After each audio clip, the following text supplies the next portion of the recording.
Hey,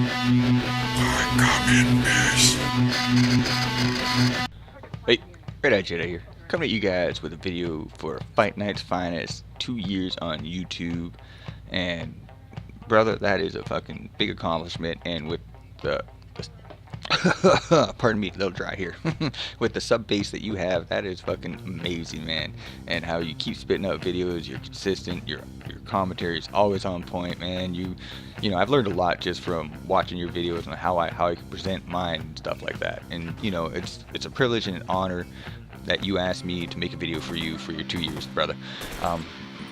With that all being said, let's get on with this here. And what I'm going to do is I'm going to share a hunting experience I had with all of you. You know, because I hunt and it's hunting season here. So this happened to me when I was 14 years old. You know, and it kind of has to do with what FightNightsFinest and I were talking about the other night there. He'll know. And I think you guys will kind of get the point when you guys hear it at the end of the story here. So I'm going to paint the picture here first. You know, it's a beautiful day here in northern British Columbia. Beautiful. Yeah, because I live in the northern part where it's still untouched. There's a little bit of logging that goes on, so our hillsides are scarred with old logging blocks. But, you know, hey, I'm guilty of that too, because I logged too when I was younger.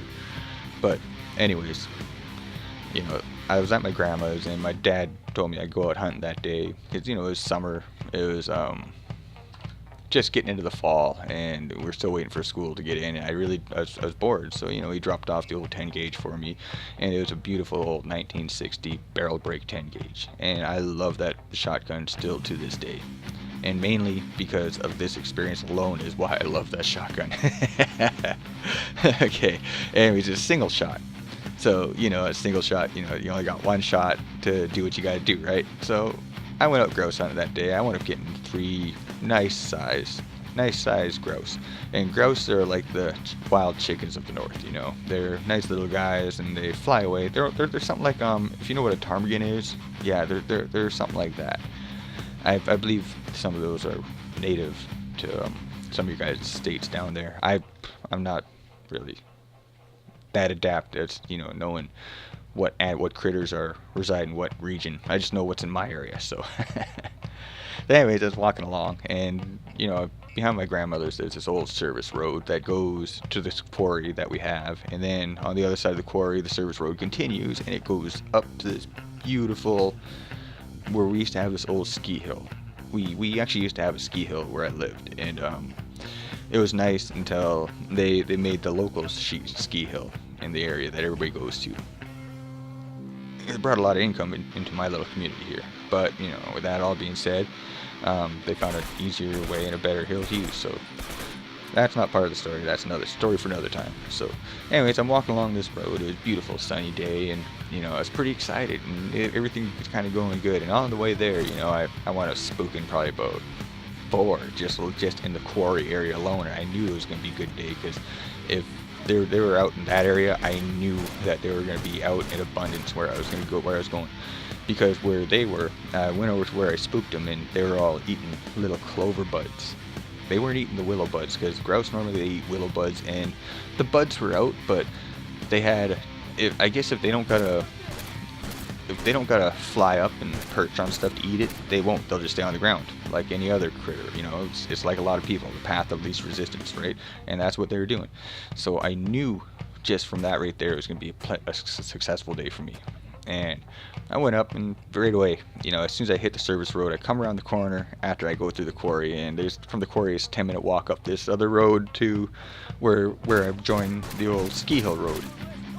So I walked through that there, and by the time I got there, right as soon as I way around the corner, there's a nice little guy sitting there, just right in the middle of the road for me. I looked at him, and compared to the other ones that I saw, that I scared in the gravel pit, he was small, so I let him go. And another 5-minute walk, and then I saw one come walking along the brush there, and oh, he was a nice sized one. He was probably about a nice little 3-pound chicken. So I took him. And another hour, I was walking, and I hit the bottom of the ski hill. And along that way, you know, I had a choice of many other little chickens, but these guys that I took up there were some nice sized ones. and the other ones were like maybe a pound, 2 pounds, stuff like that. But the other ones, I averaged, I think I came back with like about 12 pounds of grouse meat, which was good, and that's actually really good. And so anyways, when I got up there, I wound up getting 2 with 1 shot. It was pretty neat because there was a little cluster of them. They were all in the middle of the road eating clover at the bottom of the ski hill, and you know, I took my time walking. 1 step, 2 step, they'd look up, stop. 1 step, 2 step, they'd look up, stop, and shoot them. Anyway, so I did that, and I turned around, walking back. So on the way back, I'm at the service road walking to my grandmother's house, and along that way, I hear something pacing me, and it's kind of, I could hear it breathing, and it's kind of got some heavy breathing in the bush there, and I right away I knew it was a bear because after a while I could smell it. It was a fucking dump bear. So, you know, this little guy, I knew it was a juvenile. It was juvenile, so that's really bad. That's really bad. So we got to this bushy area where there's thimbleberry bushes, and then it fucked off back the way I came. And I thought, good, it's fine, leave me alone. So, you know, I kept on walking, and I got this eerie feeling to turn around. And, you know, at the same time when I got that feeling, I heard, huh!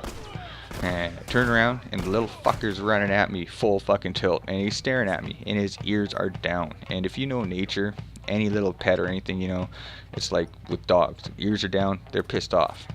And this guy was looking right at me. I imagine he was fucking hungry or something. So anyways, just in one fluid motion, this is exactly what I did, you know. I just reacted because it was do or die, and I reacted, man.